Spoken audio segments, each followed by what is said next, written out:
Parliament సమావేశాలపై Bhuvanagiri MP Chamala Kiran Kumar Reddy ఘాటు వ్యాఖ్యలు చేశారు. 10 రోజులుగా పార్లమెంట్ సమావేశాలు జరగకుండా ఇండియా కూటమి నేతలు అడ్డుకుంటున్నారని, మాపై దుష్ప్రచారం చేస్తున్నారని మండిపడ్డారు. అదానీ అంశం, సంబల్, మణిపూర్ అంశాలపై సభలో చర్చిద్దామని అనుకుంటున్నాం, కానీ కావాలనే వాళ్లు సభను వాయిదా వేస్తున్నారని ధ్వజమెత్తారు. సభను నడిపించే ఆలోచన వాళ్లకు లేదని ఫైర్ అయ్యారు.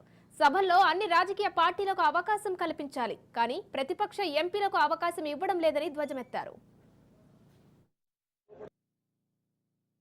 పార్లమెంట్ ఎంట్రెన్స్ లో కాంగ్రెస్ ఇండియా లోక్సభ సభ్యులందరూ కూడా ఇండియా కూటమి లోక్సభ సభ్యులందరూ కూడా యొక్క కార్డు ఏది ఇండియా సింబల్ ఉన్నటువంటి కార్డు లోపల కూడా హిందీలో దేశ్ ఇస్కో మత్ విఘ్నే దో అని చెప్పి ఒక స్లోగన్ తోటి ఎన్డీఏ ఎంపీలందరూ కూడా మేము ఒక గులాబీ కార్డు ఇవ్వడం జరుగుతుంది, ఇస్తున్నాం కూడా ఇక్కడ. ఎందుకంటే ముఖ్యంగా గత 10 రోజులుగా పార్లమెంట్ ని నడవకుండా మా మీద అబండాలు మోపడానికి ప్రయత్నం చేస్తున్నారు. మేము నడవనిస్తలేము, మేము చర్చకు సిద్ధంగా రావాలని, చర్చ చేయాలని, ప్రజా సమస్యల మీద చర్చ చేద్దామంటే మేము అదానీ ఇష్యూ కానీ, సంబల్ ఇష్యూ కానీ, మణిపూర్ ఇష్యూ కానీ, ఇంకా వేరే ఎన్నో ఇష్యూస్ ని మేము మాట్లాడాలన్న ప్రయత్నం చేస్తే ప్రతిరోజు వాళ్ళే ఒక గొడవ వాతావరణాన్ని క్రియేట్ చేయడానికి ప్రయత్నం చేస్తూ హౌస్ ని అడ్జస్ట్ చేస్తున్నారు. నిన్న కూడా మీరు చూసినట్టయితే మేము అసలు ఏ సీట్లో ఆ సీట్లో కూర్చొని వీలైనంత వరకు సభను అడ్డుకోకుండా సభను ముందుకు తీసుకునే ప్రయత్నం చేసినా కానీ వాళ్ళు వీలైనంత వరకు దీన్ని సభను నడిపియొద్దు, ప్రజల ముందు ఈ సమస్యలన్నీ మాట్లాడే విషయాలు ప్రజలకు తెలియవద్దన్న ఉద్దేశంతో చూస్తున్నారు. నిన్న మీరు రాజ్యసభలో కూడా చూసిర్రు, 50 మంది ఎంపీలు పైన 60 మంది ఎంపీలు